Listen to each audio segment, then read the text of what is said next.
मेरे से कुछ दिन पहले किसी ने पूछा कि प्रिया प्रीतम का दर्शन कब होगा।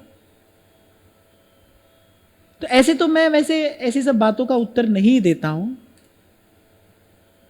पर उस दिन मैंने कहा भाई एक बात बताओ, जब तुम ये पूछते हो तो तुम्हारे पूछने में मुझे दो दोष नजर आते हैं।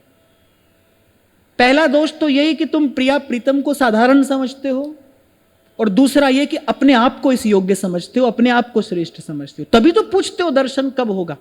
नहीं तो महाप्रभु तो क्या कहते हैं, यत्तन्नाम स्फुरति महिमा एष वृंदावनस्य। आप देखो, कान लगाकर सुनो, आचार्य के इस वाक्य में कितना दैन्य है। वो कह रहे हैं अरे दर्शन की बात तो हम क्या करें, ये तो जो नाम आ रहा है हमारी जिह्वा पर, यत्तन्नाम स्फुरति, ये जो हम नाम ले रहे हैं, श्यामा श्याम श्यामा श्याम, ये जो नाम जप रहे हैं, अरे महिमा एष वृंदावनस्य, याद बनी रहे, इससे अधिक और क्या मांगे। तो मैंने कहा तुमने तो कह दिया कब दर्शन होगा। मैंने कहा पता है किसके दर्शन की बात कर रहे हो। इसका मतलब यह है कि जिसके दर्शन की बात कर रहे हो उससे परिचय नहीं है। अगर उसके स्वरूप से परिचय होता तो ये प्रश्न कभी नहीं उठता।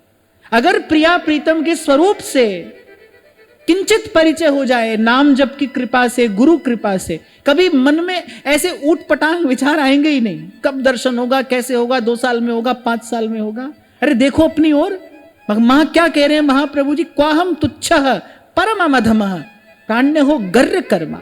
ध्रुवदास जी क्या कहते हैं, अरे कहां तू और कहां वृंदा विपिन, आन बन्यो भलबान। तो मैंने कहा भाई 2 दोष हैं तुम्हारे प्रश्न में, इन दोषों का मार्जन करो, देखो प्रश्न रहेगा ही नहीं। दोषयुक्त प्रश्न है ये। इसका मतलब अपने आप को आप इतना योग्य समझते हो ना, जो आप ऐसा प्रश्न कर रहे हो कि मुझे कब दर्शन होगा। मैं यहां से बैठकर आपको कह रहा हूं, मेरे मन में आज तक ऐसा कोई विचार नहीं आया, क्योंकि मैं जानता हूं मेरी योग्यता क्या है, मेरी पात्रता क्या है। कैसे कैसे कहें। अरे सुनो संत क्या कह रहे हैं, क्या बात कबीर कहते हैं, क्या मुख ले बिनती करूं, लाज आवत है मोह। हे प्रभु मैं क्या मुख लेकर आपके सन्मुख आऊं, लज्जा आती है मुझे। तो हे देख अवगुण करूं। छोटे से कैमरे से तो आपको डर लगता है, भगवान से डर नहीं लगता। कहीं सीसीटीवी कैमरा लगा हो, लिखा हो यू आर अंडर सर्विलेंस, तो वहां तो आप सावधान हो जाते हो। वो देख रहा है, उससे कोई डर नहीं है। इसका अर्थ क्या है कि भगवान भगवान कहते हो, उसके स्वरूप से कोई परिचय नहीं है। वो कौन है, क्या है, कैसा है, किसके दर्शन की बात कर रहे हो, आप ही को पता नहीं है। संत कह रहे हैं तो हे देख अवगुण करूं, कैसे भाऊं तो कैसे भाऊं मैं आपको, इतने अवगुण, इतने विकार भरे हैं, क्या मुख ले विनती करूं। आपने तो कह दिया, जिब्बा ही तो हिलती है कहने में दर्शन कब होगा। यहां वहां से पूछ रहे हैं कब दर्शन होगा, कैसे दर्शन होगा। और आज तो भाई ऐसा समय आया है कि तथाकथित महात्मा लोग भी YouTube पर बताते हैं हमको ऐसा दर्शन हुआ, इस समय दर्शन हुआ।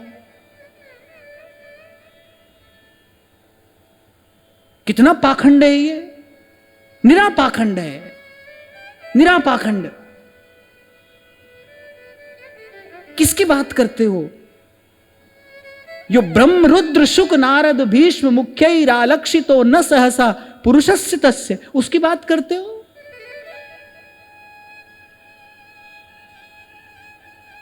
और फिर जिसको दर्शन हुआ है, जिसको भगवत कृपा से ये प्रसाद मिला भी है, तो प्रेम के बिना उसका दर्शन संभव नहीं।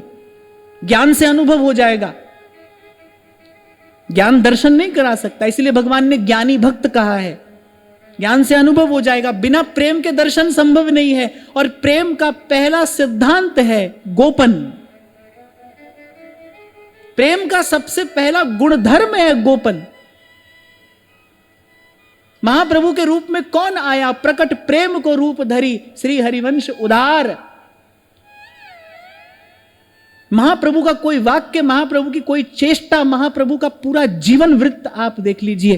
कहीं से भी अगर कहीं किंचित मात्र भी प्रेम ने अपने वैभव, अपनी विभूति को प्रकट किया हो। प्रेम का तो पहला सिद्धांत है ये, गोपन, छिपाना। क्यों नहीं आता है श्रीमद् भागवत में किसी भी गोपी का नाम? क्योंकि वो ना वो ज्ञानी है, ना वो ध्यानी है, ना वो तपस्विनी है, वो तो दरस दीवानी है। वो तो प्रेम मार्ग की आचार्य है। उसका पहला ही धर्म है अपने आप को छिपाना। तो जिसको दर्शन हुआ है वो तो प्रेम से ही दर्शन पाया होगा। और कहते हैं, ये हमने तो सुना ही है भाई, संतों के अनुभव से थोड़ी बात हाथ आई है कि जो जाने सो कहे नहीं और जो कहे सो जाने नहीं।